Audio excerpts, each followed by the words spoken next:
રાજુ દાદા, મારા મોટી માના જેટલા કરો ને એટલા વખાણ ઓછા હો. આપણા ગામમાં બધાને વહુ છે, પણ તારી મોટીમાં જેવું તો હે ને ના જ થાય.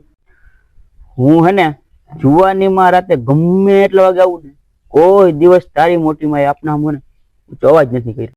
તારી મોટીમાં એ હે ને મારી સાથે કોઈ દિવસ છે ને ગામમાંથી કાંઈ વસ્તુ ના મગવે. એને જે વસ્તુ જોઈ ને એ છે ને ગામમાં જઈને જાતે જઈને લઈ આવે. અને આપની ઓલી મારી બાજુમાં જો મગાની વહુ, મગાને કોઈ દિવસ છે ને આખે રાંધ્યું ધાન નથી ખાવા દીધું. નકર એ ભાઈ મારી પાસે પેલે હતું શું? જે દિવસથી તારા મોટી માના પગલા આપના ઘરે થયા ને તે દિવસની આપની ગાડી હે ને પાટે ચડી ગઈ. રાજુ દાદા, આજકાલની વહુ તો જુઓ તમે, 12 મહિના થાય તે એમ કે છૂટાછેડા કરવા છે. યાર એ હવે આપની કઈ લાયકાત નથી. મારી બાઈ જો તું આજ 45 વર્ષથી અમારા લગ્ન થયા, કોઈ દી એમ મને નથી કીધું આવું તે મારે ચક્કર મારવા જાવી. મારા બાપા હે ને મારા હાટું જયારે જોવા ગયા ને જોવા, બાપાએ કીધું છોકરી કારી છે.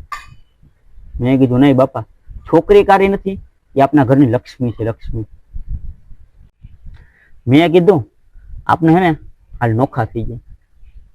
નહીં, આપને જે હે ને એક પ્રસંગ કાઢવાનું બાકી છે, અત્યારમાં નોખું ના થવાય.